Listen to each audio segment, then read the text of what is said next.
네, 안녕하세요. 2월 16일 찐시황 시작하겠습니다. 하이투자증권 스마트 PB센터의 염정 차장입니다. 오늘 제가 호스트로 역할을 하고 오늘 게스트로 우리 장시황 차장님 오셨고요. 유한타증권 어느 지점이시죠? 압구정입니다. 압구정, 네. 네, 압구정 지점 양시황 차장님 오셨고요. 오늘 시장 이야기를 우리 방송 전에 시작을 했는데 웃어야 되는 장이죠. 네. 웃어야죠. 뭐 일단 올랐으니까 기분이 좋으니까 웃어야 되는 장이긴 하죠. 네. 다만 이제 뭐 염장 우리 연불리 제 말까지 또 이렇게 되네요. 당황하지 마시고 예. 염요미 차장님께서 네. 저를 시작 전에 살짝 놀리시더라고요. 네. 저는 사실 어제 시장 모양을 보고는 네. 사실 어제 같은 경우는 쫄 수밖에 없는 상황이었었던 것 같아요. 어제 장 막판에 갑자기 빼버리면서 그렇죠. 네. 일단 좀 조심하자 분위기로 갔다가 갑자기 오늘 사실 예상하지 못하게 시장이 너무 강해서 그러니까. 이거 맞는 거야? 라고 아침부터 이야기를 하기 시작했거든요. 맞아요. 이게 지금 맞게 가는 거야? 라고 했는데 아침부터 일단 외국인들이 선물 시장에서 좀 강하게 들어왔었죠. 네, 맞습니다. 선물 시장에서는 외국인은 사실 아직 아침에는 움직임은 안 보이고 선물 쪽으로 좀 밀다가 장 막판에는 이제 뭐 코스피 코스닥 쪽으로 지속적으로 현선물 같이 동반 매수하고 뭐 기관 투자자도 당연히 이제 외국인 선물이 들어와지니까 여러 가지 뭐 패시브 자금도 들어오고 이런 부분에서 갑자기 시장이 더 활활 타오르면서 지금 오늘 같은 날은 뭐 웃으면 웃을 수 있지만 이 안에서 사실 좀 웃지 못하시는 분들도 계셨을 거예요. 맞습니다. 뭐 오늘 또 상대적으로 좀 소외됐던 또는 좀 오늘 상대적으로 좀 덜 갔던 종목들을 가지신 분들은 너무 또 낙심하지 마시고 다 내 차례가 온다라고 좀 생각을 하시면 될 것 같고 오늘 좀 시장을 보게 되면은 일단 뭐 차트를 먼저 확인을 해볼까요? 네, 제 차트 한번 보여주시면 뭐 코스피 차트입니다. 코스피 차트가 지금 생각보다 이쁘게 가고 있다라고 생각하고요. 지금 2,500선에 대한 안착 여부를 지금 계속해서 1월 말부터 타진을 하기 시작했고 지금 분위기가 만약에 오늘 분위기가 이어져서 내일까지 수급이 괜찮다라고 하면 일단 내일 금요일장인데 2,500선 터치를 좀 할 수 있지 않을까라고 좀 기대를 해보면서 좀 구간이 조금 잡혔죠. 2,420을 일단 지지를 하면서 2,500선 저항을 뚫어준다라고 하면은 일단은 조금은 좀 또 다시 한번 또 분위기가 해볼 만한 그리고 또 저희 팀원끼리는 또 했던 얘기가 이렇게 해서 만약에 외국인들이 뭐 대형주를 끌고 올라가면서 2,500, 2,600 터치하면 지금 예금 다 깨고 오는 거다. 예금 깨고 주식장 들어온다라고 하면 그때부터는 진짜 불장이 될 수 있다라고 좀 생각하고 있고요. 지금도 약간 좀 분위기는 저는 좀 조금씩은 움직임이 나타난다라고 생각하고 있습니다. 오늘 일단은 잘 갔던 종목이 너무 많은데 이거는 이제 제가 보는 이제 종목별로 섹터별로 좀 모아둔 화면이고요.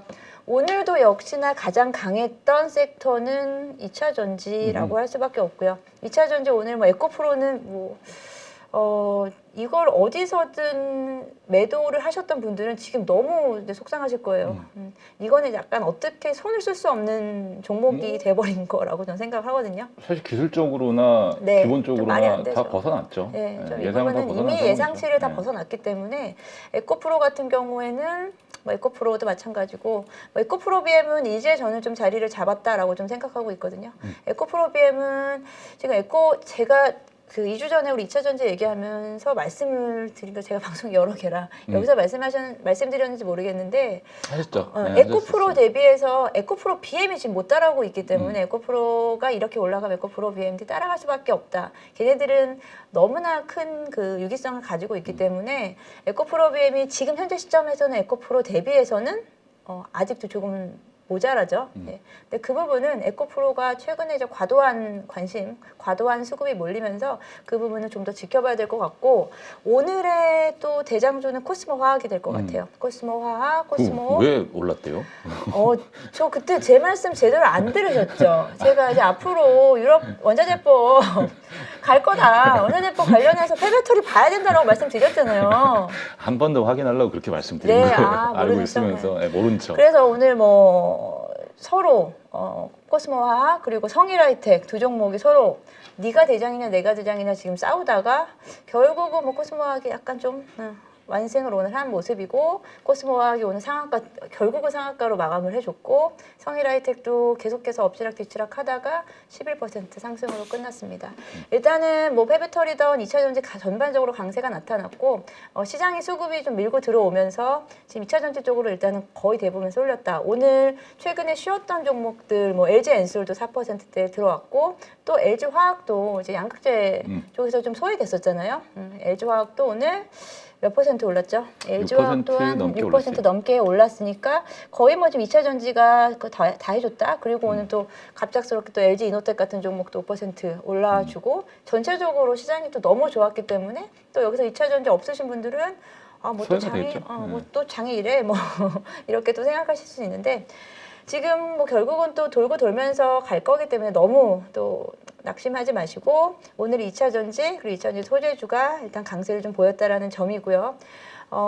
반대로 또 반도체도 근데 강했어요. 네. 반도체도 장 초반에는 SK하이닉스 쪽으로는 보합으로 시작했었고요. 그러다가 뭐 SK하이닉스는 오늘 좀 상대적으로 덜 갔지만 DB하이텍 10% 상승하면서 어제 실적 발표하고 몸몸 타더니 오늘 쏴버리죠. 그러니까요. DB하이텍도 간만에 이제 5만 원 선을 터치를 해줬고, 근데 뭐 전체적으로 시장이 다 너무 좋았기 때문에 뭐 어떤 일정 종목을 뭐 말할 필요는 없는 것 같고 일단 시장에서 저는 그래서 오늘 생각한 건 오늘은 사실 보유하고 계신 분들은 팔까 말까를 고민하셨을 거고 이제 매수를 대기하고 계셨던 분들은 어떤 걸 사야 될지 이 장에서 사야 될지 조금 기다렸다 사야 될지 참 사기도 팔기도 애매한 오늘 좀 하루였던 것 같습니다. 이제 하고 지켜보다가 그냥 마무리한 하루지 않았나라고 좀 생각하고 있고요.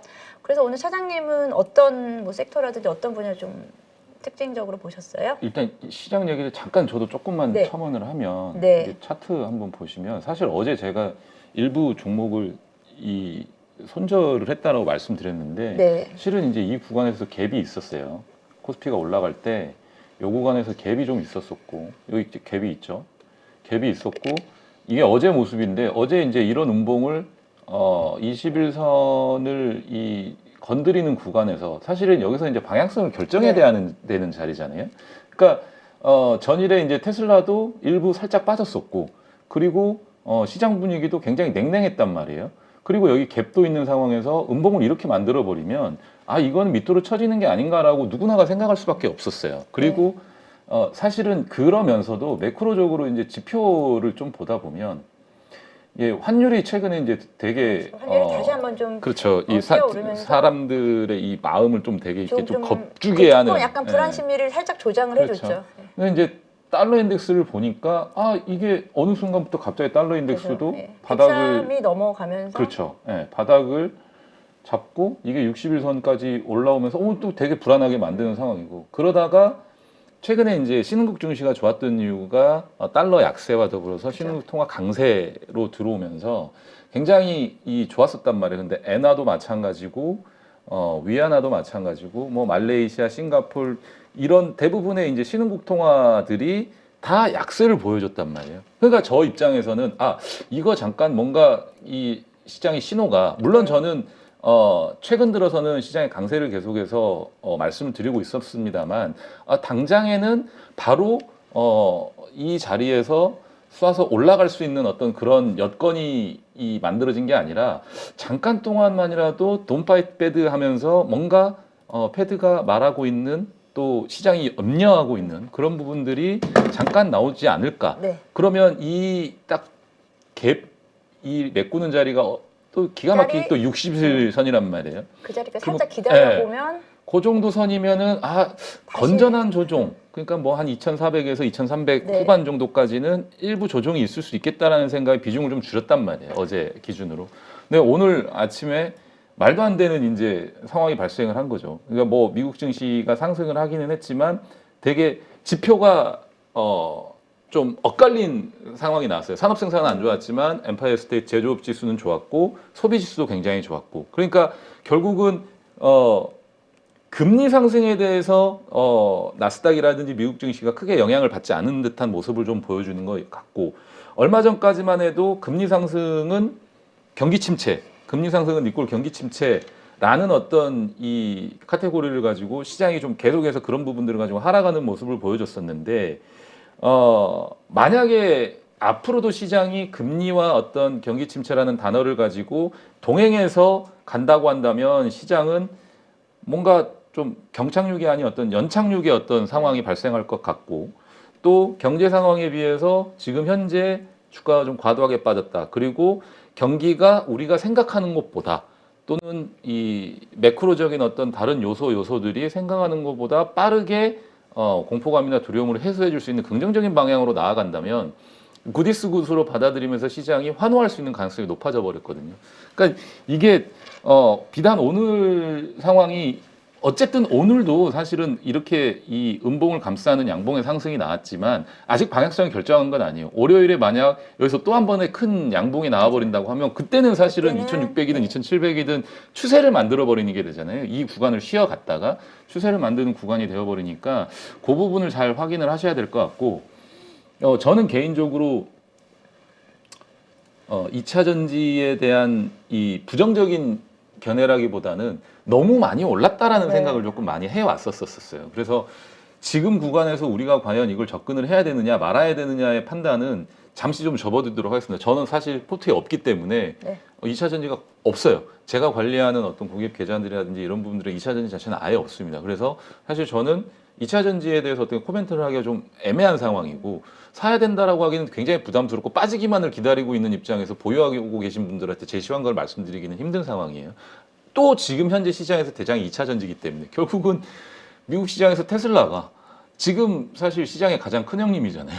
테슬라가 그렇게 버티고 있는 이상 100불에서 200불 넘으면 따블났어요. 그 그러니까요. 시가총액 우리가 1월 초에 얘기했던 그 큰 주식이 삼성전자를 한 4개, 5개 이상 합쳐놓은 회사가 뭐 몇 개월 만에 따블이 나버렸으니 이건 할 말이 없는 거죠. 그러면 우리 시장에서도 2차 전지 관련된 종목들은 충분히 더 내달릴 수 있을 법한 그런 상황이 만들어진 것 같고 더군다나 최근에는 또 반도체 주식들까지 우리 네. 시장에 좀 긍정적으로 미치는 그러니까 결국 앞서 이제 말씀드린 대로 이 자리에서 방향성을 결정을 해야 되는데 예전에 한번 말씀드렸다시피 이 방향성을 결정해주는 종목들이 시장에서 시가총액 상위에 랭크되어 있는 또 시장을 주도하는 종목들이 있는데 그게 이제 2차 전지일 거고 또 시가총액이 크다라고 하면 반도체 관련 메모리 업체들 삼성전자 하이닉스가 있겠죠. 뭐 물론 이제 다른 어떤 IT 관련된 종목들도 있을 테고요.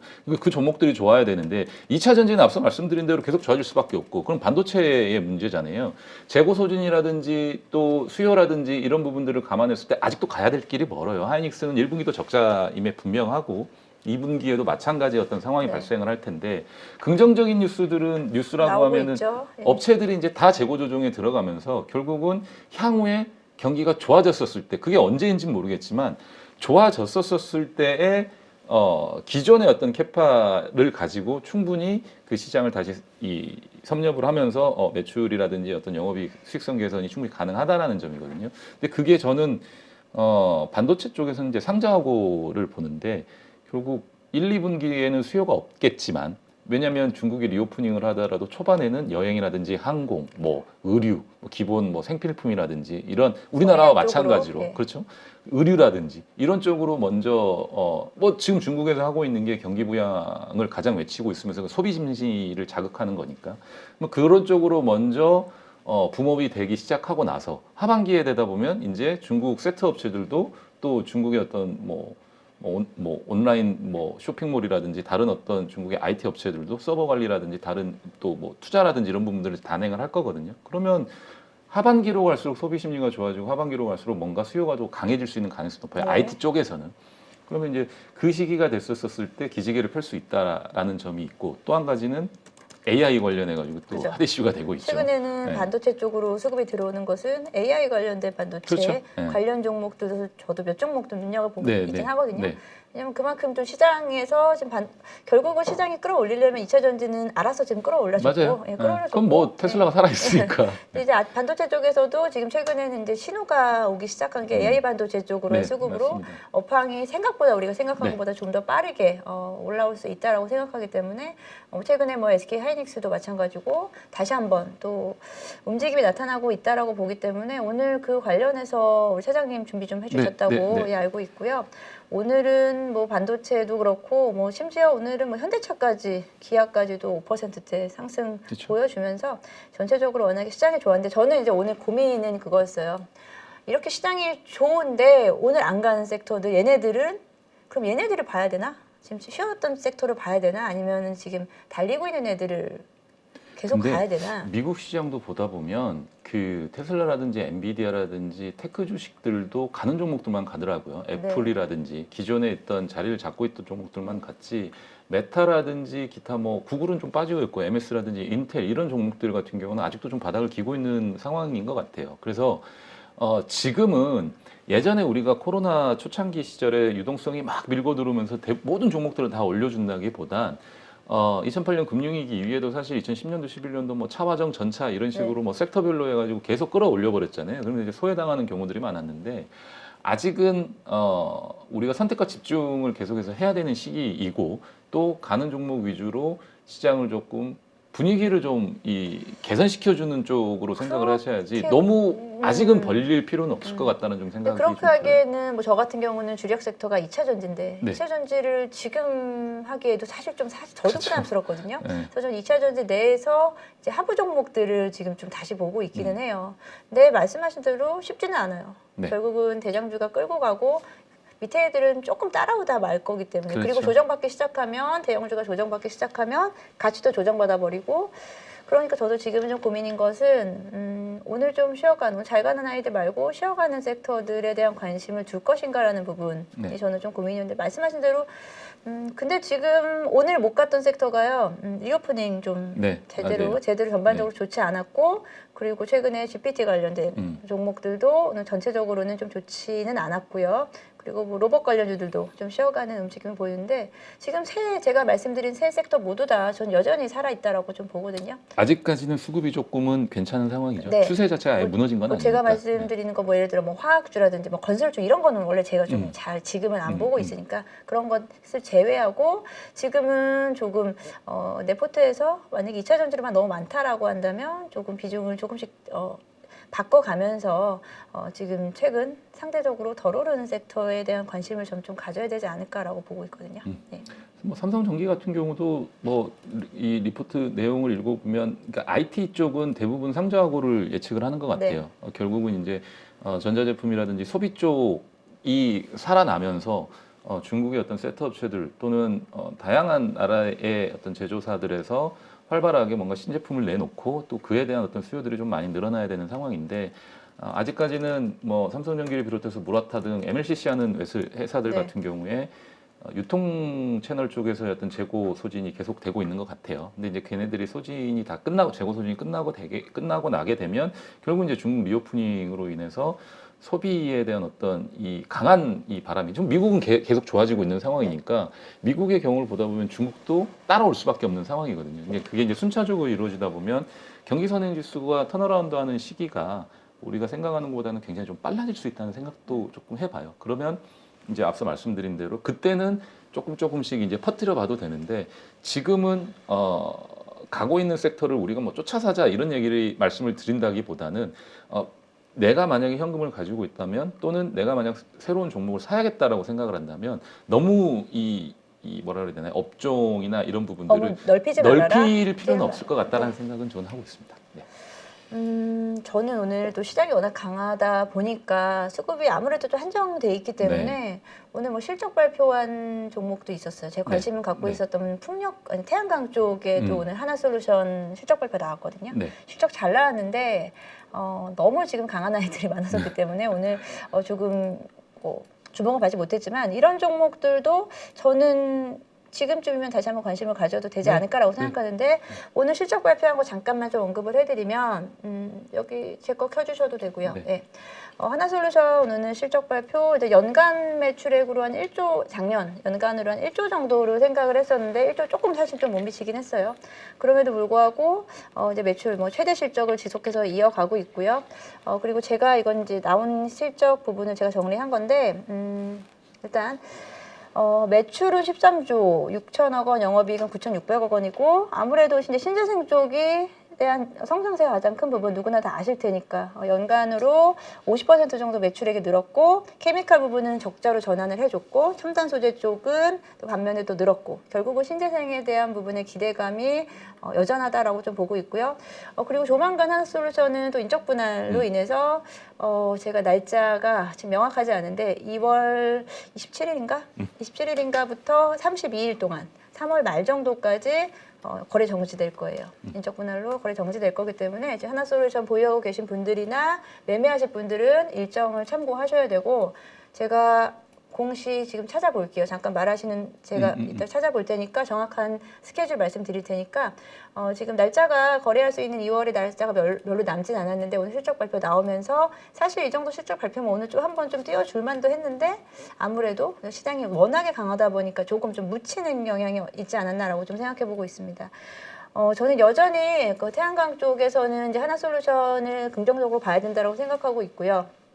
지금 시장에서 대기하고 있는 게 3월 IRA법에 대한 추후 개정 내용을 좀 기다리고 있는데 거기서 저는 거의 확신을 해요. 뭐 2차 전지나 완성차 쪽은 약간의 조금 이견이 좀 있을 수 있지만 태양광 쪽에 대한 우리 하나솔루션의 수혜, 원탑은 유지될 수 있을 거다라고 생각하고 있고요.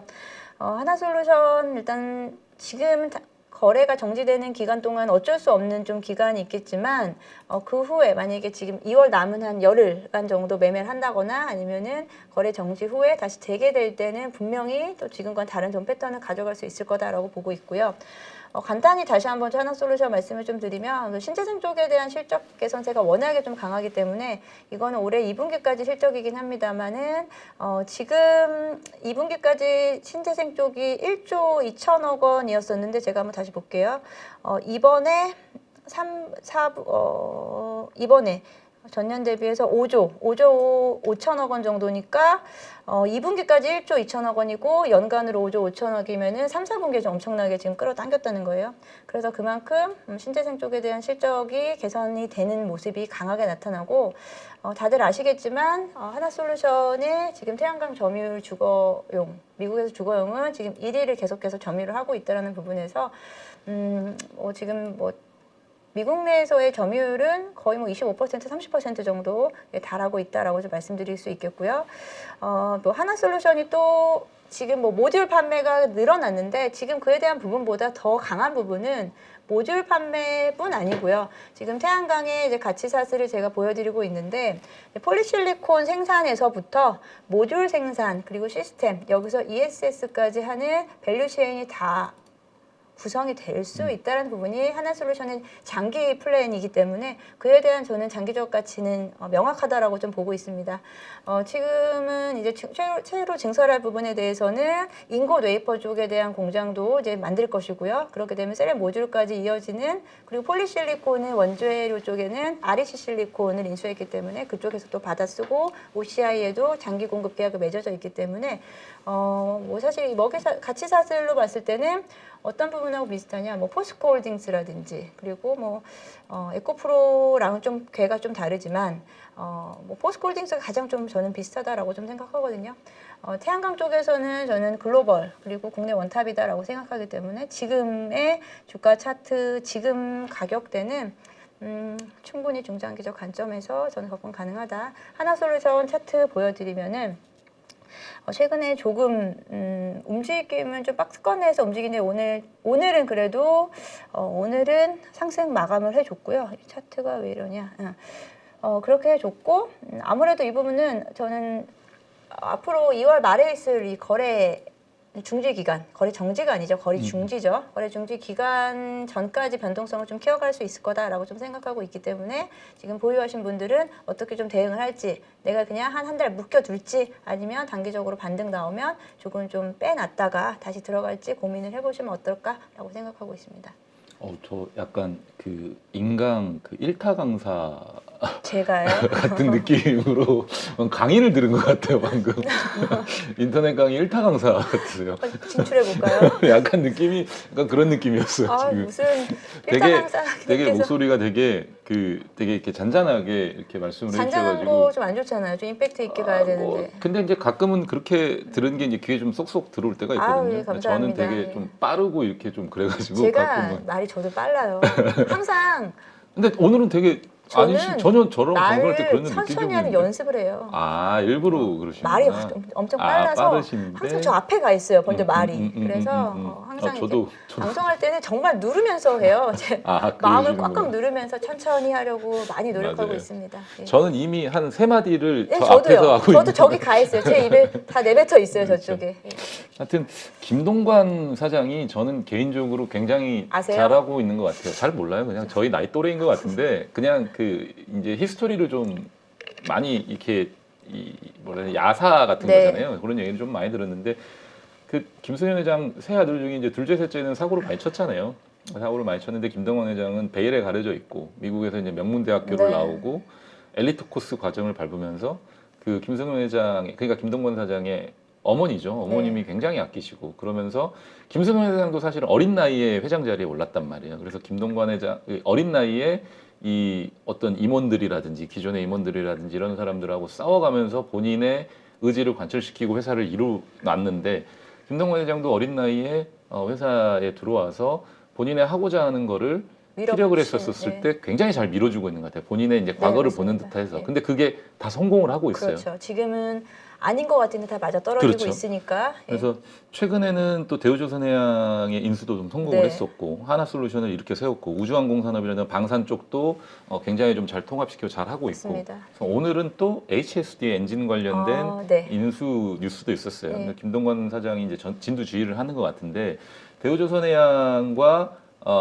삼성중공업과 그리고 HSD 엔진과의 관계는 거의 가족과 같은 관계입니다. 그냥 삼성중공업과 대우조선해양의 선박 엔진이라든지 엔진 부품은 그냥 HSD 엔진이 다 납품한다라고 한다고? 보시면 네. 될 것 같아요. 가족적인 관계고 이게 왜냐하면 저속 엔진 관련해 가지고 HSD 엔진이 글로벌 이제 세계 2위 업체인데 네. 1위는 현대중공업이에요. 현대중공업은 현대 계열사들이 다 해먹겠죠. 그치요. 현대 네. 미포든 현대 사모든 현대중공업이든 그렇게 다 납품을 하고 같이 하는 거고 나머지 이제 대우조선해양과 삼성중공업 같은 경우는 HTS 엔진으로부터 납품을 받게 되는데 최근 들어서 이제 보시게 되면 그 이중연료 DF 엔진이 굉장히 좀 각광을 받고 있어요. 그 작년에 3분기까지 해서 HSD 엔진이 수주 물량이 수주 잔고 2조 한 3천억 정도가 되는데 그 중에 이제 절반 이상이 이 이중연료 DF 엔진이거든요. 그러니까 이중연료 DF 엔진이 뭐냐면 그냥 말 그대로 그냥 이중연료예요. 한쪽은 그냥 일반 중유를 쓰는 거고요. 한쪽은 LNG로 갈 수 있게 만들어 놓은 거거든요. 한 선박에 한 선박에 나눠 놓은 거죠. 나눠 놓은 예, 거죠. 하이브리드처럼. 하이브리드처럼 이쪽은 그냥 벙커CU 쓰는 네. 거고 이쪽은 LNG 추진선으로 써서 요즘 이제 회사기구에서 사실은 그 저탄소 못 쓰게 관련해가지고 하죠. 못 쓰게 못 쓰게 하잖아요. 하죠. 그래서 네. 노선박이라든지 예전에 이제 그냥 벙커CU를 써가지고 이산화탄소 많이 발생하는 배들은 다 교체를 해야 되거든요. 네. 그래서 사실 LNG 추진선이 있고 LNG 운반선이 있어요. 이 운반선 같은 경우는 이제 삼성중공업하고 대우조선해양이 제일 잘 만들죠. 그 글로벌 넘버 원이고 최근에 이제 이 관련된 유럽하고 그러니까 그 우크라이나와 러시아 전쟁 때문에 유럽의 어떤 에너지 대란, 천연가스 대란 때문에 요 수주가 굉장히 많아졌었고요. 네. 그리고 카타르가 150척인가요? 이 수주를 했잖아요. 근데 그게 거의 다 중국발이에요. 중국 쪽에 들어가는 물량들이거든요. 네네. 근데 이 수주가 한 번 더 나와야 됩니다. 이게 왜냐하면 이게 이제 중국 쪽인데 미국이 결국은 러시아하고 우크라이나 전쟁이 장기화되거나 또는 러시아가 우크라이나 쪽에 이 가스관을 통해서 LNG 천연가스를 안정적으로 공급해주지 못한다면 또 러시아가 다시 전쟁이 끝나고 공급한다는데 유럽에서 다시 이렇게 해줘 이렇게 하진 않을 거라거든요. 미리 그렇게 한다 하더라도 혹시 또 모를 언제 또 딴지 부릴지 모르니까 네. 공급선을 확보를 해놔야 되는데 그게 이제 두 번째로 카타르가 사실 이제 천연가스를 많이 생산을 해내니까 결국은 이제 카타르 다음으로 생각을 해야 되는 나라가 이제 미국이거든요. 그럼 이게 이제 미국 쪽에서 운반을 할 수 있는 이 운반선들도 수주가 많이 돼야 돼요. 그래서 이 안에 들어가는 어떤 엔진이나 이런 부분들도 결국은 그래서 이제 조선주 얘기인데 이건 이제 삼성중공업이나 이야기 딴 데로 샜는데 삼성중공업이라든지 대우조선해양에 대한 어떤 LNG 운반선에 대한 수요가 계속 있을 테니 네네. 그쪽도 보셔야 되고요. 결국은 다른 어떤 뭐 벌크선이라든지 또는 탱커라든지 또는 컨테이너 선박이라든지 이런 선박들도 오래된 노후 선박들은 엔진을 교체를 해야 되고 그럼요. 또 신규로 발주가 나오는 선박들은 전부 다 친환경 선박으로 만들어야 되는데 DF 엔진 관련된 내용으로 인해서 HTS 엔진이 결국은 그쪽 시장에서 좀 뭐 시장을 좀 장악하고 있는 그런 네. 상황이라 결국은 굉장히 회사가 좀 좋아지고 있어요. 3분기에 뭐 흑자 전환을 하고 4분기에도 소폭이긴 하지만 흑자 전환을 했고 올해 1분기에도 실적이 좋아질 것으로 좀 보여지고 있어요. 이제 왜냐하면 작년에 받은 수주들이 올해 나가기 시작을 네네. 할 거고 그리고 올해도 작년 4분기에도 12월 달에도 보시게 되면 다트를 한번 볼게요. 수주 계약 체결이 12월에도 그러니까 4분기에도 계속해서 이루어졌거든요. 3분기 10월 14일 이후로도 12월 달에 수주 계약 체결이 공급 계속 계약이 이루어졌어요. 공급 계약 체결이 계속 올라왔네요. 이루어지고 있어요. 이게 대략 한 1,000억에서 2,000억 정도 되니까 네. 결국 작년 수주도 계속해서 늘어나고 있는 상황이고 올해 수주도 사실은 1월 달부터 또 늘어나고 있는 상황이거든요.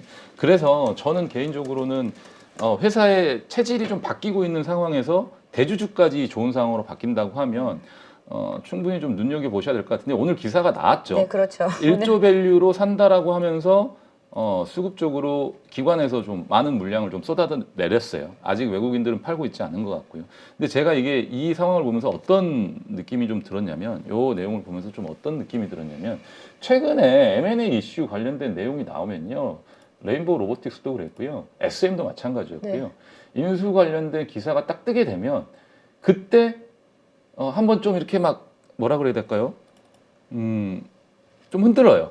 그러니까 요런 상황이죠. SM의 요런 상황이거든요. 이때 이제 인수한다고 하고 좀 흔들거든요.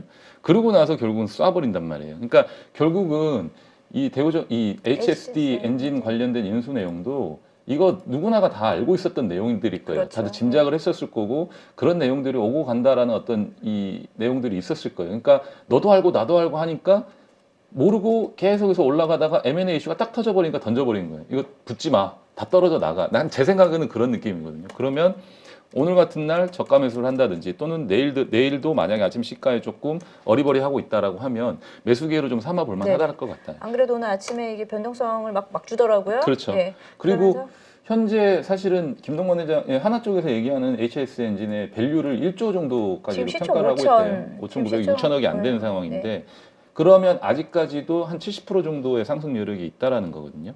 1조 정도로 본다라는 거는 한 4천억 정도가 이제 플러스가 돼야 되니까 네.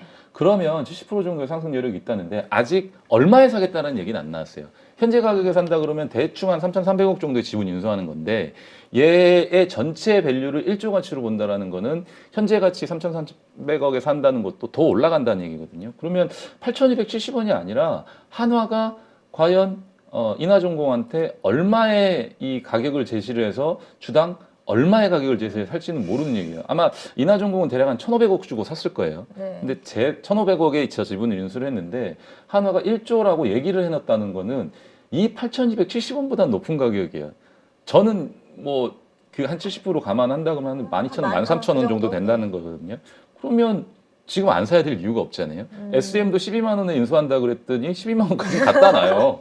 12만 원 공개 매수하기 때문에 넘었잖아요. 이제 계속해서 네. 어떻게 보면 조금은 좀 어떻게 보면 좀 SM 같은 경우는 너무 지금 시장에서 그쵸. 이야기가 계속되고 네, 있고, 계속되고 있고. 계속 공개 매수가를 올리고 있고. 그래서 지금 제 생각에는 느낌이 이제 그런 M&A 이슈라든지 이런 내용들이 좀 나오면 예전에는 좀 안 받아주다가 앞으로는 시장에서 네. 좀 받아주는 듯한 그러니까 항상 이 레인보우 로보틱스를 비롯해 가지고 이제 SM까지 이어지고 이번에는 이제 HTS 엔진인데 시장에서 어떤 판단을 내리는지는 주가가 좀 확인을 해주겠지만 그간의 행보를 봤었을 때는 HTS 엔진도 그런 어떤 맥락으로 오늘은 일부러 좀 주가가 흔든 부분도 네, 흔들 있다. 부분도 있고 네. 또 그러고 나서 주가가 실제 매수가까지는 올라갈 가능성이 매우 높을 수 있다라는 좀 생각을 해보기 때문에 관심 있게 좀 잘 지켜보시면 좋을 것 그러게요. 같아요. 저도 관심 네. 있게 지켜보고 그리고 저도 예. 요를 진두지휘하는 게 이제 앞서 이제 우리 네. 염려미 차임께서 말씀해주신 하나솔루션을 진주하는 네. 김동관 회장, 네. 김동관 사장이 진두지휘하는 거기 때문에 믿어볼 만합니다. 좀 신뢰가 좀 신뢰가 가네요. 가죠. 예. 저에 이어서 또 일자강사 느낌으로 또 해주시고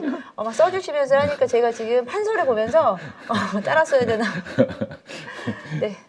그렇네요. 저도 최근에 이제 SM 지분 관련해서 상당히 흥미롭게 제가 또 엔터주에 관심이 또 워낙 많다 보니까 네, 관심 있게 보고 있고 최근에 흐름 자체가 지금 시장에서 계속 만들어내는 것 같거든요. 그럼 우리 HSD 엔진도 한번 좀 만들어 볼까요? 그렇죠. 구주산 엔진인데 만들어질 것 같습니다. 네, 그래서 그런 기대해 볼게요. 네. 저도 좀 그러니까 관심을 갖고. 뭐 어쨌든 인수가가 아직 안정해진 상황에서 뭐 자기네들이 그냥 1조 밸류까지 추정을 하고 있다라고 얘기한다라는 거는 그 정도 베팅을 할 생각이 있다라는 거거든요. 기사화된 내용으로만 제가 말씀을 드리는 네. 겁니다. 그래서 뭐 그 정도 베팅을 할 수 있다라는 여기에 얘기니까 누구 하나 좀 붙어주면 좋겠네요. 뭐 이제 지분 싸움이 좀 붙어주면 붙어줘야지 이게 좀. 뭐 네. 갑작스럽게 STX중공업이 붙는다든가 현대중공업이 뭐 한번 붙어주면 나도 살 거야 이래버리면 그러니까요. 네. 난리가 나는 거죠. 네. JSM 사태가 네. 벌어질 수도 있겠다라는. 그렇죠. 네. 네. 그리고 또 관심 있게 그리고 보신 거. 그 앞서 이제 얘기를 좀 하려다가 말았는데 네. 그 AI 관련해서 이제 HBM 반도체 관련된 저도 사실 거 관심을 가질 수밖에 없잖아요. 가질 수밖에 네. 없는 상황이죠. 그러니까 이게 그 예전부터 이 관련된 내용은 좀 나왔었어요. 네. 사실 하이닉스가 HBM 반도체 이 3, 그죠? 4세대 HBM 반도체를 엔비디아에 공급한 건 작년이에요. 작년 6월인가에 공급을 하기 시작을 했었고 네. 갑작스럽게 이제 챗GPT 때문에 이 관련된 내용이 다시 한번 주목을 받게 되는 거거든요. 그래서 뭐 HBM 반도체가 뭐냐고 하면은 사실 이제 AI 서비스를 하기 위해서는 병렬 데이터 계산을 해야 돼요. 그러면 가장 효과적인 AI 반도체 병렬 처리 장치는 GPU예요. 이 GPU를 만드는 회사는 미국의 엔비디아와 AMD가 있죠. 근데 엔비디아가 글로벌 1위고요. AMD가 이제 2위인데 GPU의 병렬 처리 장치, 그러니까 AI 반도체의 병렬 처리 장치는 GPU인데 GPU에 HBM이라는 이 고대역폭 메모리 반도체가 들어갑니다. 그래서 앞서 말씀드린 대로 SK 하이닉스가 엔비디아에 이미 공급을 하고 있었고 삼성전자 같은 경우는 HBM의 지능형 메모리 PIM이라는 반도체를 합친 HM PIM 반도체를 AMD하고 같이 만들어요. 네. 그래서 뭐 어쨌든지 간에 이 시장 자체는 국내 반도체 업체 두 회사 쌍두마차가 장악을 하고 있는 상황이고 작년에 이미 아까 말씀드린 대로 HBM3 반도체를 납품하기 시작을 했었고요. 이게 사실은 이제 그러면 여러 가지 업체들이 좀 이 공존을 하게 되고 시장에서 이슈가 되기 시작하거든요. 근데 최근에 이제 가장 이쪽에서 핫했던 종목이 오픈 엣지 테크놀로지였었고 맞습니다. 그리고 저는 개인적으로 최근에 또 주가가 좀 삐쭉삐쭉 괜찮은 게 윈팩이라는 종목을 좀 보고 있는데 검사 테스트 장비 또 패키징 업체거든요. 근데 네. 하이닉스가 만약에 이거 관련해 가지고 이 HBM 반도체라든지 다른 어떤 D램 메모리 반도체의 고성능 메모리 반도체죠. 출하가 늘어난다라고 하면 장비 업체들을 좀 봐줘야 될 것 그렇죠. 같아요. 장비 업체라든지 패키징 업체들이 어쨌든 후공정 업체들이 좋아질 거거든요. 그럼 후공정 업체들을 봐야 되는데 윈팩 같은 경우에 하이닉스 물량이 대략 50% 외주 물량을 담당을 하고 있으니까 저는 개인적으로는 그쪽 관련해서 만약에 좀 조그만 종목에서 뭐 하나 찾는다고 하면 네. 오픈 엣지 테크놀로지 사실 좀 많이 올라 있으니까 조금 덜 오른 종목에서 추세를 만들어 갈 봄직한 조그만 종목을 본다고 하면 저는 윈팩 정도가 윈팩. 괜찮지 않을까 이렇게 좀 생각을 그리고 하고 있어요. 혹시 TS라는 종목도 아세요? 예, 알고 있습니다. TS도 HBM 반도체 관련해서 네. 뭐 소켓을 네, 네. 공급하고 네, 네, 네. 있다라고 맞아요. 해서 네. 좀 관련된 종목들을 좀 찾아보려고 작은 종목도 네. 찾아보려고 해서 TS도 요즘은 그쪽 관련해서 뭐 한다고 하면은 네, 또 그러니까요. 올라가는 네. 게 있어서. 그래서 오늘 장 초반에 한 8%까지 올랐다가 물론 좀 밀렸죠. 네, 네. 근데 지금 차트상으로 봤을 때는 이 종목도 이제 관련된 이슈로 인해서 움직일 것 같은데 조금 제가 좀 공부를 하려고 했거든요. 근데 생각보다는 저는 어렵더라고요. 어려워서 이제 오늘 뭐 오늘은 살짝 운만 띄워드리고요. 네. TSA 한번 관심을 저도 가져보면서 네. 공부를 더 해볼 텐데 관련해서는 뭐 지금도 삼성전자, SK하이닉스랑 매출이 좀 높다라고 나와 있고 실적도 되게 안정적으로 나오는 종목이더라고요. 그래서 연간 실적으로 거의 뭐 한 10% 정도씩은 매출액 늘어나고 있는 종목이기도 하고요.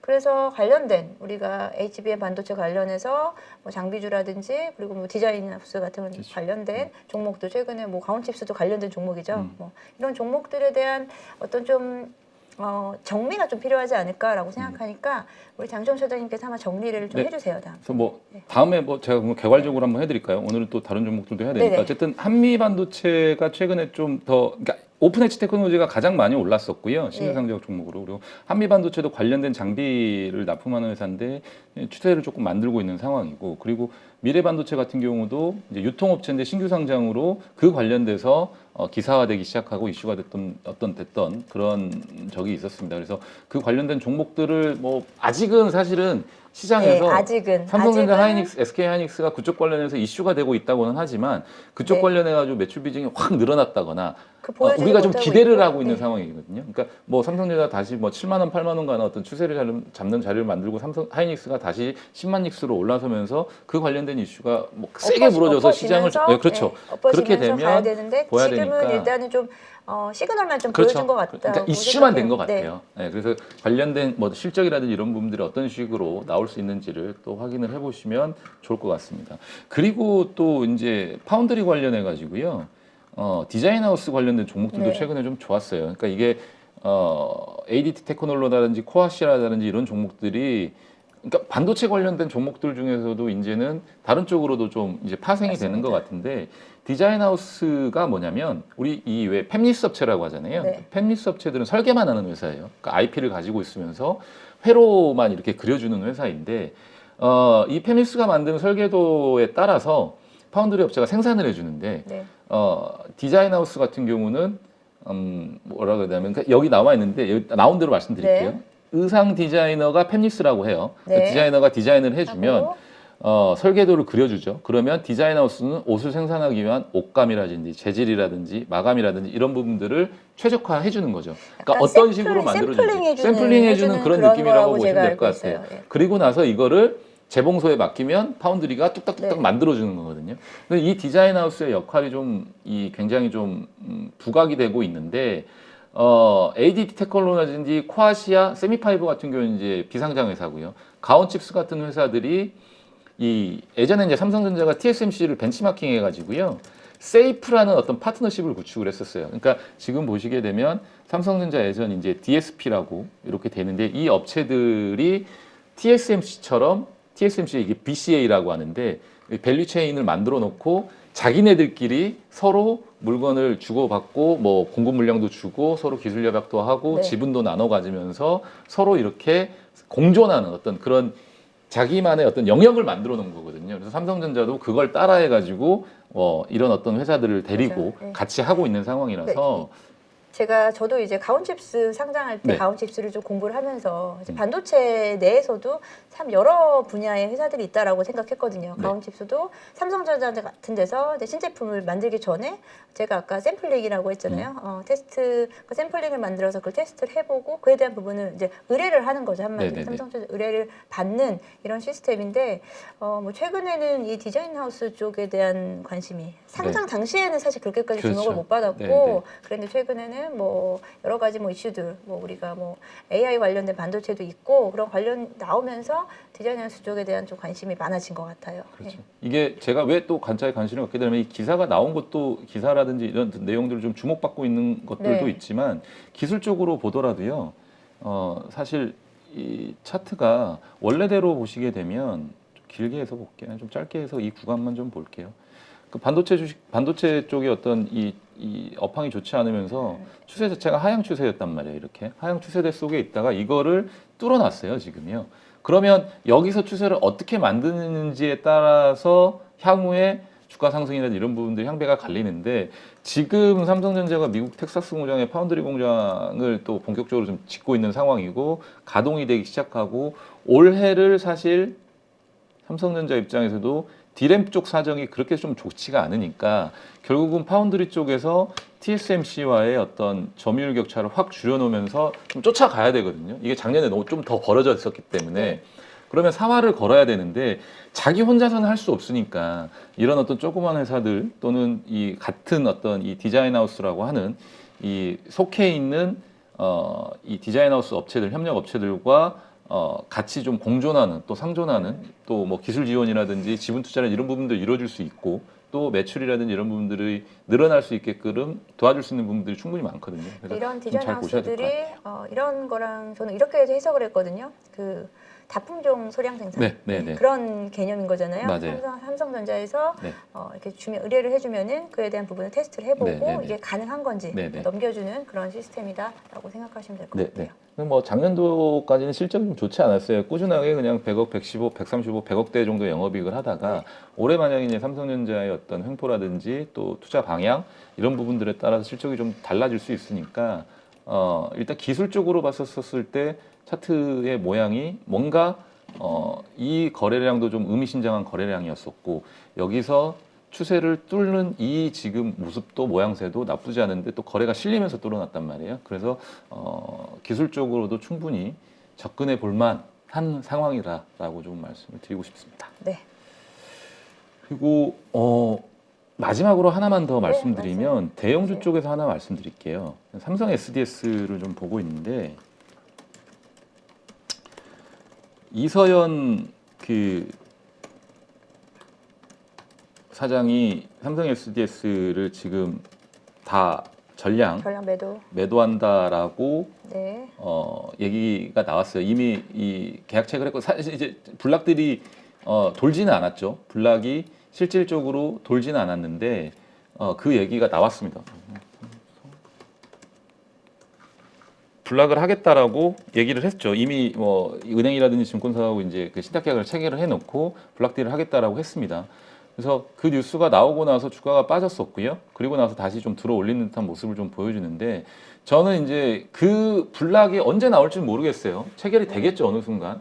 체결이 되고 나면 방향을 결정을 하고 주가가 올라갈 것 같은데 그 이슈로 좀 흔들거릴 때 미리 좀 사놓으셨으면 좋겠는 게 삼성 SDS를 그냥 서버 관리나 해주고 이렇게만 생각을 하시는 분들이 있는 것 같아요. 그냥 네. SI 업체라고 생각하시는 분이 계시는데 SI 쪽의 어떤 비중이 높은 것도 사실입니다만 최근에 이제 물류 쪽에서 굉장히 좀 성장세가 돋보이고 있거든요. 그리고 이 물류 쪽 관련된 AI 사업이라든지 이런 부분도 태스크포스 팀을 만들어 가지고 논문도 많이 쓰고 있고요. 세계 뭐 이쪽 AI 관련 학회 쪽에서도 인정을 좀 많이 받고 있는 것 같아요. 실제로 그리고 그 관련된 어떤 이 기술이라든지 이 경험을 가지고 첼로스케어라는 이 플랫폼을 만들었는데 그게 작년까지는 국내 중소업체들한테만 오픈이 됐다가 이제는 해외라든지 전 세계적으로 좀 다 오픈이 돼 있는 상황입니다. 그러니까 첼로스케어가 뭐냐면 첼로스케어 여기 나오네요. 바로.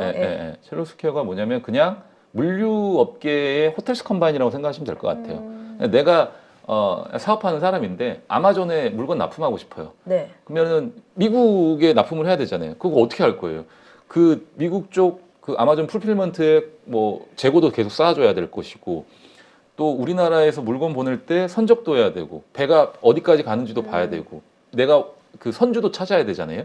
그리고 물건도 실어야 되고 이런 부분들을 일사천리적으로 다 해결해 주는데 삼성 SDI가 해주는 게 아니라 삼성 SDI가 그걸 해주는 이 다른 어떤 이 뭐 창고라든지 또는 선박 회사라든지 선주라든지 운송 회사들을 찾아줘 가지고 매칭을 시켜줍니다. 그리고 가격을 다 결정을 해주고 비교 분석할 수 있게 해주는 거거든요. 그거를 이제 앱상에서 다 확인할 수 있게. 그게 왜 우리 이제 그 미생 영화 보면 전화 막 하잖아요. 지금 물건 어디 있습니까? 어디쯤 가고 있나? 뭐, 연기하시는 거죠? 물건 어디 있나? 지금 어디쯤 가고 있나? 막 이렇게 밤새 그거 다 기다리고 그렇죠. 있잖아요. 그 무역회사, 상사회사 직원들이. 근데 이제 개인 사업자들이 그거 어떻게 해야 되며 뭐 영어로 통화도 안 되고 하니까 그걸 일괄적으로 대응해서 업무를 처리해 주는데 물류 사업 비중이 사실은 이제 삼성전자 비중이 크기는 합니다만 앞으로 이런 첼로스케어라는 플랫폼을 가지고 다른 이 고객사들 또는 다른 업체들 또 개인 사업자를 물론 포함해 가지고 다른 큰 업체들을 좀 공략을 해가지고 매출 비중이 좀 늘어난다면 더 좋은 상황이 발생할 수 있을 것 같고 이미 플랫폼 업체죠. 이미 이제 물류 쪽에서는 매출이 CJ 대한통운을 넘어섰습니다. 아. 그러니까 물류만 놓고 봤었을 때 CJ 대한통운의 국내 물류와 해외 물류를 다 합쳐도 삼성 SDI의 물류 매출이 더 많습니다. 근데 이제 물론 이제 삼성전자 해외 공장이라든지 이런 쪽의 물류 쪽 비중이 좀 높을 수는 있겠지만 아직 첼로스케어 쪽의 매출을 공개는 하진 않고 있어요. 얼마가 나오는지. 근데 삼성 SDS에서 얘기하기를 눈에 띌 만한 의미 있는 성장을 하고 있다라는 얘기는 했다라고 해요. 지금 IR 저도 쪽에서. 지금 관련해서 또 기사 찾아보니까 지금 관련해서 어떻게 보면 그게 중요하네요. 뭐 비중이 점차 이제 물류 쪽으로 점차 확대되고 네. 있는 부분도 있는데 회원사 같은 경우가 3분기에는 2,500개에서 4분기 4,000개까지 뭐 늘어난다. 계속해서 라는 늘고 이런 있어요. 부분도 있고, 네. 근데 여기에는 또 리스크 뭐 요인이라고 하면은 뭐 해송 운임이라든지 뭐 이런 부분들은 이게 어떻게 고객이 전가하는 건가요? 작년에 그 물동량이 없었으니까 네. 선주들이 이를테면 10,000원에 가는 거 20,000원에 아니면 안 가 이래버리면 어쩔 수 없어요. 그거는 얘네들은 이제 수수료를 받는 회사이기 때문에 20,000원에 보낼 거예요. 그러면 이제 그러니까 어차피 화주들은 수수료만 받으면 예, 되는 화주들은 거니까. 2만 원이라도 보낼게요. 하면 이제 많이 남는 부분이 있었는데 그때는 한정된 고객을 가지고 한정된 네. 고객사들을 가지고 영업을 했다면 네. 지금은 이제 저변이 좀 넓어졌죠. 네. 해외 쪽에서도 오픈이 됐고 북미라든지 중국 물류 쪽에서 토탈 오픈이 됐기 시스템 때문에 플랫폼이 되겠네요. 네, 개인 맞습니다. 사업자들에게는 그냥 그래서, 예. 그냥 우리가 딱 보면 호텔 가기 전에 호텔 가격 비교하고 그러네요. 어디 호텔 예. 같이 딱 찍잖아요. 그러니까 물류업계 호텔스 컴바인 같은 회사라고 보시면 될 것 네네. 같아요. 제가 삼성 SDS 지인들이 많이 있거든요. 네. 제가 많이 좀 물어볼게요. 네. 예, 진짜 첼로스케어는 어떻게 그냥 유튜브에 쳐봐도 네, 그러네요. 유튜브에 쳐봐도 바로, 설명이 다 네, 나옵니다. 나오네요. 예. 팀장들이 나와가지고 설명을 하는데 이제 시작하는 사업이고 시작한 지는 오래됐지만 이제 시장에서 좀 주목을 받을 만한 왜냐하면 국내 시장에 좀 국한됐다가 이제 좀 글로벌하게 오픈을 하고 서비스를 좀 많이 다듬고 있는 것 같거든요. 그래서 이게 만약에 시장에서 좀 먹히기 시작한다면 그리고 사실 이제 카카오나 네이버도 그거를 이제 하려고 하고 있거든요. 카카오나 네이버도 이 스트림 물류 네, 관련된 자기네들 물동량이라든지 이런 부분들 그리고 자기네 이 쇼핑몰에 입점해 있는 회사들 있잖아요. 네. 그런 부분들을 좀 관리하기 위해서 그거를 이제 오픈하려고 네네. 하고 있는데 사실 삼성 SDS를 따라오려면 아직 좀 멀었죠. 제가 관심이 좀 생겨서 좀 공부를 좀 많이 해보겠습니다. 뭐 대형주 쪽에서는 좀 바닥권에 있는 상황이고 나쁘진 않은 상황이니까 블락딜이 네. 되고 나면 그 이슈로도 충분히 좀 갈 수 있는 저는 상황이라서 플랫폼 업체에 사실 점수를 좀 많이 주는 네. 편인데 삼성 SDS를 좀 다른 관점에서 볼 수 있는 상황이 볼 수 다시 있는 만들어진 저는, 거죠. 생각보다 흥미롭게 들었어요. 네. 그러면 오늘 제가 준비한 내용은 마지막이고 다 하셨어요? 저거 있네요. 어떤 거 국도화학 종목 상담이 하나 있으시네요. 그런가요? 네. 좀 전망을 좀 말씀해달라고 하시는데 기술적으로 봤었을 때는 아직까지는 뭔가 추세를 확인할 수는 좀 없는 것 같기는 합니다. 왜냐하면 이제 이렇게 좀 처져버린 상황에서는 이 구간을 좀 뚫고 올라가는 듯한 모습들이 좀 나와줘야 되거든요. 그러니까 의미 있게 이 저항을 확 뚫어버리는 모양이 나와야 되는데 그게 거래량을 동반해서 좀 뚫어줘야 돼요. 앞서 이제 비교를 해드리면 ADT 테크놀로지 같은 경우도 그랬었거든요.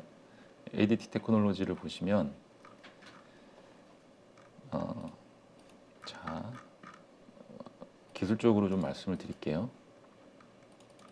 그냥 뭐 다 똑같다는 건 아니지만 그림이 좀 비슷하면 이해하기가 더 쉬우실 것 같아가지고 말씀을 드리는 건데 이렇게 아래로 처지는 하향 추세에 대해서 실은 뭔가 의미 있는 거래를 수반을 했고 또 여기서 이 뚫는 자리에서 의미 있는 거래를 수반을 하거든요. 그러면 이거는 추세가 바뀌었다라는 신호입니다. 근데 사실 아직까지 상담을 해주신 국도화학 같은 경우는 그런 추세의 전환을 아직은 느낄 수가 없는 상황이라 당분간은 매수라든지 추가 매수라든지 또는 뭐 공격적으로 좀 뭐 진입을 한다든지 이런 네, 부분들은 이렇게는 그러니까 이게 반대로 생각하시는 분들이 있어요. 아직 추세가 확인이 되지 않고 방향이 결정되지 않았으니 나는 저가 매수를 하겠다라고 투자를 결정하시는 분도 있지만 저의 성향 같은 경우는 이게 확인이 됐었을 때 들어가거든요. 왜냐하면 여기서 더 맞습니다. 쳐져버릴 수도 네. 있으니까 차라리 비싼 가격에 사더라도 뚫고 나서 안정적으로 흐름을 만들 때 쫓아가자라는 이 생각을 하고 있는 그런 어떤 투자 뭐라 그래야 되나 철학이라고 해야 되나 투자 방법이라고 해야 되나요? 예, 노하우라 해야 되나요? 저는 그런 식으로 매매를 하고 있어서 42,200원에 꼭 사지 못하더라도 만약에 추세를 앞서 말씀드린 45,000원에 사더라도 그렇죠. 기다려보겠다라는 45,000원에 사더라도 거죠. 요걸 뚫고 의미 있는 네. 거래량이 나왔었을 때가 신호이기 때문에 확인하고 사자라는 네. 생각을 하고 있어요. 더군다나 이렇게 장기적으로 쉬는 종목들 같은 경우는 언제까지 쉬어볼지 모르니까. 지금 전 예. 종목에 대해서 저도 좀 보니까 이제 선박 수요가 네, 늘어나야 되는 맞습니다. 부분인데 네. 선박 수요 쪽에서 그 전방은 나쁘진 않은 것 같아요. 지금은요. 전방은 나쁘진 않은데 그렇다고 해서 또 빠르게 개선될 부분도 아니기 네, 때문에 네. 예, 장 차장님 말씀하신 부분 좀 참고하셔서 하시면 좋을 것 같고 제가 또 아쉬울 것 같아서 저도 종목 하나 가지고 온 거 네. 있었거든요. 짧게 말씀하시죠. 짧게 조금만 말씀해 드릴게요. 그냥 종목이 이쁘기도 하고 이쁜 리포트라기보다 기업의 IR 자료가 나왔는데 제가 혼자 보기 좀 아까워서 가지고 왔습니다. 클래시스인데요. 클래시스 최근에 뭐 임의용 관련해서 워낙에 좀 시장에서 전 조용히 지금 가고 있는 게 임의용 쪽이다라고 좀 생각하거든요. 그래서 이거는 해당 업체에서 나온 자료고요. 한번 그들의 어떤 방향성을 좀 살펴보시고자 해서 가지고 왔고 아시다시피 클래시스는 임의용 기계, 뭐 우리가 피부과라든지 뭐 관련된 에스테틱 관련된 제품을 생산을 하고 공급을 하고 있는데요. 대표적인 기계죠. 기계죠. 슈링크의 장비 누적 판매 대수인데요. 작년 같은 경우 2022년에 이제 1,100대가 돌파를 하면서 뭐 지속적으로 성장세를 가져가 있는 가장 대표적인 성장 섹터다라고 좀 보고 있고요. 시장의 연간 성장률이 한 10에서 15 정도를 보더라고요. 근데 해당 업체 같은 경우에는 한 20에서 25 정도를 가져가기 때문에 시장에 우위에 있는 종목이다라고 생각을 하고 있고요. 가장 중요한 부분이 이제 글로벌이죠. 글로벌화 되는 거고 이제 중국 쪽 수요에 대한 부분이 기대를 하고 있는데 최근에 이제 수출 트렌드를 보니까 가장 빠르게 증가하고 있는 게 이제 브라질 쪽이더라고요. 중미 쪽을 공략을 하고 있고 브라질 쪽에 대한 수출 비중이 급격하게 좀 빠르게 늘어나고 있는 모습을 좀 확인을 할 수 있겠습니다. 그리고 이제 실적 추이입니다. 실적 추이인데 19년도부터 분기별로 지속적으로 나와 있는 부분이고요. 누적으로 하게 되면은 뭐 앞서 말씀드린 그 매출액의 누적 성장률과 이제 비슷하게 보시면 될 것 같고 분기당 최근 2022년도에 이제 분기 실적으로 보게 되면은 지금 분기 한번 제가 계산 더 해볼까요? 네. 대충 한 140억, 1,400억 정도 되는 부분으로 보여지고 영업이익률이 워낙에 좀 높아요. 이쪽 섹터가 영업이익률이 거의 한 50% 정도 되는 부분인데요. 제가 조금 관심 있게 봤었던 부분은 이 부분도 실적 추이 나온 부분이니까 확인해 보시고요. 브랜드별 추이도 그렇고 지역별 추이를 좀 보니까 작년 같은 경우에 일단 전체적으로 매출액이 늘어나면서 이제 해외 비중이 좀 늘어나고 있는 부분이 보이고 특히나 이제 브라질 이 노란 색깔 부분이 브라질 쪽에 좀 공격적인 마케팅을 하고 있다라고 좀 보여지거든요. 브라질을 중심으로 해서 이제 북미 시장까지 좀 노리겠다라고 하고 있습니다. 그리고 제가 하나를 더 가지고 왔는데 이 부분이 뭐냐면 제가 이 부분을 좀 재밌게 보는데 보시기가 조금 불편하시긴 할 거예요. 근데 제가 말로 조금 좀 설명을 해드리면 처음에 2014년도부터 쭉 시작해서 이 파란 색깔 부분이 기계예요, 기계. 그리고 이 노란 색깔 부분이 소모품이거든요. 근데 처음에는 이제 기계를 계속 갖다 팔았죠. 근데 소모품 비중이 점점 늘고 있는 거거든요. 그것은 기존에 팔았던, 최근 뭐 한 2, 3년 전에 팔았었던 소모품이 계속 소모품에 대한 소비가 늘어나면서 거의 지금은 기계와 소모품의 비중이 거의 비슷해졌거든요. 거의 막 50대, 55대, 뭐 45 이 정도로 늘어나고 있는데, 그러면 소모품 비중이 점차 늘어날 수밖에 없는 구조로 가고 있고, 그 부분을 연간으로 보면, 이거는 비중이고요. 위에 거는 비중. 기계와 소모품의 비중인 거고 매출액 비중인 거고 그리고 밑에 표는 그 판매 추이이기 때문에 결국은 매출액 비중이 매출액 비중에서 기계 매출 성장과 함께 소모품이 그 배로 그러니까 매출액이 거의 계속해서 배로 갈 수밖에 없는 저는 구조다라고 좀 보고 있고요. 뭐 지금 아직 뭐 클래시스는 뭐 우리가 임플란트 쪽처럼 중국 시장에 대한 부분은 아직은 확실히 아직 열려있지 않거든요.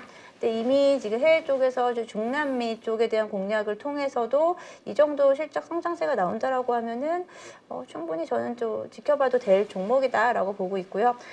제가 리뷰 오프닝 쪽에서 좀 관심 있게 보는 섹터가 또 이 부분이기 때문에 클래시스 이번에 기업 속에 나오면서 말씀을 드렸고 클래시스 한번 차트 한번 잠깐 보시면요. 오늘 많이 올랐네. 네, 오늘도 좀 많이 올랐더라고요. 오늘 이제 기업 리포트가 이쁘게 나오면서 오늘도 한 7% 상승을 보여주고 있었는데 한동안 횡보 구간이 좀 있었어요. 뭐 제이시스 메디칼하고는 조금 다른 차트긴 한데요. 지금은 이제 일정 구간을 저는 벗어났다라고 생각하거든요. 일단 저항선을 2만 원 선을 일단 뚫어줬는데요. 이 차트 주봉상으로 보면은 사실 아직도 좀 갈 길이 좀 멀거든요. 지금 2014년도부터 꾸준히 실적한 내용을 보셨잖아요. 최근 5개년간 실적 추이 보셨음에도 불구하고 보셨는데 주가 차트상으로는 지금 아직도 좀 많이 룸이 남아있다라고 좀 생각을 하고 있어요. 그래서 리오프닝 관련된 종목들 중에서 좀 관심 있게 보셔도 좋을 종목이지 않나라고 생각하고 있습니다. 저희 거래량 많은 거 이거 저기 대주주 그때 매도 물량이죠? 아, 그때요? 2000. 2022년에 예. 맞죠? 4월에. 예. 알겠습니다. 네, 좋은 종목은 관심 있게 보시면은 언제든지 그렇죠, 또 그렇죠. 언제든지 예. 또 기회가 오기 때문에 추세가 저렇게 살아있는 종목들은 네. 충분히 지금 시장 분위기라면 뭐 먹을 수 있는 이 룸이 아직도 남아 있을 수 있습니다. 예, 예. 바로 이렇게 꼬라박는 상황은 아니니까 지금은. 예, 예, 상황이. 리오프닝 관련주든 오늘은 좀 많이 쉬어가고 한동안 좀 쉬어가는데 언제든지 전 터질 수 있다라고 보기 맞아요. 때문에 리오프닝 쪽 항상 저는 눈여겨보고 네. 있고요. 예. 아마 2차 전지라든지 전반적인 다른 종목들 섹터 쉬어갈 때 리오프닝이 그때 그럴 것 같아요. 그럴 수급이 것 같죠. 이전이 네. 그렇게 네. 이어질 것 같은 네. 생각이 저도 듭니다. 네. 네, 오늘 일단은 제가 이제 호스트를 했는데 편안하셨는지 모르겠어요. 아 너무 좋죠. 너무 저는 그냥 좋았어요. 그냥 우리 염료미 차장님이 호스트든 게스트든 상관없어요. 그냥 좋아요. 그냥 좋으신 거죠? 네, 저라면 좋으신 걸로 네, 하겠습니다. 네, 오늘 너무 고생 많으셨고요. 저번에 저한테 한 방 먹이셨으니까 한번 그 투자자분들께 한번 인사 한번 해주시고 가세요. 준비 안 한 거 그때 저 당황했거든요. 그러셨어요? 네.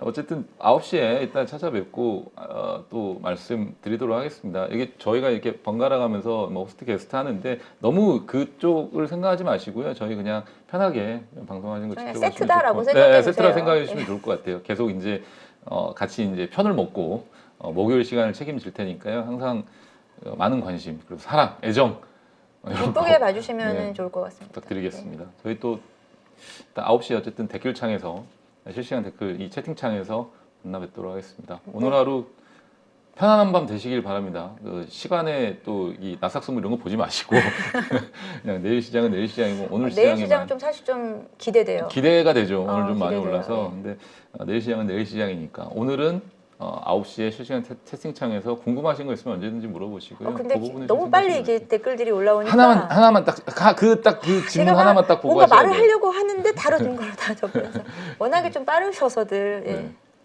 하여튼 9시에 뵙겠습니다. 네. 감사합니다. 감사합니다. 약 4억을 투자해서 한 1억 정도 수익이 나고 주식 선물로 해서 한 1억 정도 수익이 난 계좌입니다. 그래서 저 20년 노하우를 벤치마킹 하는 것이 고수익하는 길이라 저는 생각하고 있습니다. 네, 이번에 8.15 캠퍼스에서 정말 특별한 교육 프로그램을 준비했습니다. 많은 분들이 고민하시죠. 어디에서 사야 되는지, 그리고 얼마에 팔아야 되는지, 이것을 몰라서 참 많은 돈을 잃는 경우들이 있습니다. 그리고 좋다고 생각해서 샀는데 결국 그 자리가 물리는 경우도 있고요. 그래서 우리 영상에서도 여러 번 소개해드렸던 공매도의 고수시죠. 물론 공매도뿐만이 아니라 일반 매수와 관련된 투자자로서도 상당한 수익을 얻고 계시는 분인데요. 그래서 이번에 김영옥 저자님과 함께 우리 많은 개인 투자자들이 실력을 높이고 어떤 시장 환경에서도 돈을 벌 수 있는 전천후 투자자가 될 수 있는 그러한 기회를 준비했습니다. 안녕하세요, 대표님. 예, 안녕하세요. 잠깐 말씀드렸지만 시장이 상승을 하든 그 다음에 하락을 하든 어느 쪽으로든 돈을 벌 수 있는 기술, 기법이라는 거. 네, 이거가 상당히 우리 개인 투자자들에게는 매력적인 포인트가 아닐까 생각이 돼서 이번에 정말 삼고초려해서 모셨는데요. 최근에 성적이 어떠신지 여쭤봐도 될까요? 저는 전업 투자자이기 때문에 그냥 월 단위로 손실 난 달이 거의 없다시피 합니다. 그래서 꾸준하게 수익을 내고 있습니다. 최근에 제가 공매도에 대해서 주간 동화하고 대담을 했는데 거기에 그 계좌 인정을 하라 해서 제가 계좌 인정을 한 계좌가 2개가 있습니다. 그것을 자료로 첨부하겠습니다. 자, 이게 계좌 보면 하나는 CFD 계좌 약 4억을 투자해서 한 1억 정도 수익이 나고 주식 선물로 해서 한 1억 정도 수익이 난 계좌입니다. 아, 네. 그럼 2월 달에만 2억 정도의 수익을 올리셨다. 예, 대표적으로 이제 공매도 자리를 잘 잡으면은 그렇게 수익이 난다는 것을 제가 보여준 거죠. 그래서 정말 시장이 떨어지거나 혹은 상승하거나 양쪽에서 이제 돈을 벌 수 있는 그런 기법을 가지고 계시기 때문에 상당히 특별하다. 저도 그렇게 생각이 되는데요. 공매도와 일반적인 우리 주식 투자 이 양쪽을 다 같이 하는 투자를 하고 계시는 건가요? 지금 현재도? 예, 저는 지금 매수와 매도, 공매도를 다 반반 정도 합니다. 손흥민 축구 선수가 축구를 잘하는 이유가 왼발, 오른발 사용하기 때문에 축구를 잘합니다. 제가 좀 주식의 차트를 잘 보는 이유도 공매도를 오래 했기 때문에 매도 자리가 정확하게 보입니다. 왜냐하면 저는 매도 포지션을 하기 때문에. 반대로 또 매수 자리도 잘 보입니다. 결국 공매도와 매수는 제가 다음에 기회가 되면 설명하겠지만은 밀접한 연관이 있습니다. 그래서 일반 투자자들도 쉽게 배우면은 성률이 한 90% 정도 나올 수 있도록 교육을 할 수 있습니다. 공매도를 활용해서 오히려 사야 되는 자리들을 알 수 있는 거잖아요. 네, 맞습니다. 이러한 것과 관련된 기법들은 어떤 것들이 있나요? 간단하게 4가지 기법을 저도 실제 매매를 해서 이제 검증한 기법인데 강남 나이트 기법이라고 우리 땅은 강남이 최고 좋잖아요. 차트상에서도 그런 강남 자리가 성률이 한 80%, 90% 오는 자리가 있고 신고가 자리. 네. 또 하나는 급락에서 턴, 그 다음에 윗꼬리 거래 극강 기법이라고 4가지 기법을 통해서 매수로서는 충분히 개인들이 수익을 낼 수 있습니다. 또 공매도 자리는 2군데, 저점에서 공매도 자리, 고점에서 공매도 자리 2군데만 배우더라도 충분히 개인들도 적용해서 수익을 낼 수가 있습니다. 네. 네. 그런데 많은 분들이 또 오해하실 수 있는 게 공매도에 대해서는 워낙 이미지가 안 좋기 때문에 그러니까 개인 투자자들이 희생을 그 외국인과 기관의 어떤 불공정한 공매도로 인해서 희생을 받는다라고 생각을 하는 피해의식을 가지고 있는 분들도 있거든요. 그러나 이 공매도에 대해서 명확하게 이해를 하고 있다면 공매도를 쳐서 돈을 버는 것도 가능하지만 공매도 치는 자리를 피할 수 있는 안목이 생길 수도 있는 거겠죠? 제가 이제 공매도를 안 하더라도 공매도 치는 자리를 알기만 하더라도 개인들이 매수를 실수 안 하기 때문에 계좌의 수익에 큰 도움이 됩니다. 네. 모든 주식 거래를 코스피 300, 그다음에 코스닥 200, 소위 우량주 중심으로만 한다라고 말씀하셨거든요. 거기에는 뭐 어떤 특별한 이유가 있을까요? 예, 제가 이제 20년 동안 전업 투자하면서 개별 종목, 이제 테마주와 잡주들을 매매하다 보니까 럭비공처럼 어떻게 튈지를 예측을 할 수가 없습니다. 그래서 운에 맡기는 매매를 많이 했다는 거죠. 네. 그래서 우리가 개인 투자자들이 그런 매매를 많이 해서 어떤 경우는 수익 났다가 손실 났다가 그 결과를 알 수가 없기 때문에 손실이 많이 납니다. 따라서 우량주 위주로 하다 보면은 예측이 가능합니다. 네. 이 차트상에서 상승 차트가 보이고 하락 차트가 보인다는 거죠. 그래서 코스피 300, 코스닥 200, 즉 500 종목 이내에서만 주로 매매를 하기도 하고 교본에 교육할 예정입니다. 수강생들이 등록을 하게 되면 VOD 강의를 들으면서 그 다음에 월 2회 우리 저자님과 실시간 소통을 하면서 배워나가게 되는데 그 기간 몇 개월 정도 배우면은 우리가 그래도 이 교육 과정을 마무리하게 될까요? 저랑 단기 교육을 받고 저 매매하는 거와 여러분들 매매했던 교육생들 같이 피드백을 받아야만 실력이 좋아지고 결과가 좋게 나온다 봅니다. 그래서 한 12개월 정도 교육을 마치면은 회원들의 한 90% 정도가 수익을 날 수 있도록 그런 교육생을 제가 만들고 싶습니다. 이 영상을 통해서 우리 8.15 캠퍼스에서 진행하는 김용옥 저자님의 투자 기법을 배우려고 관심을 가지신 분들, 이런 분들에게 마지막으로 한 말씀 하신다면 어떤 말씀이 있을까요? 자, 주식을 어렵게 배우려고 하지 마시고 고수의 기법을 벤처마킹 하는 것이 시간과 경제적으로 전략이 됩니다. 그래서 저 20년 노하우를 벤치마킹 하는 것이 고수에 가는 길이라 저는 생각하고 있습니다.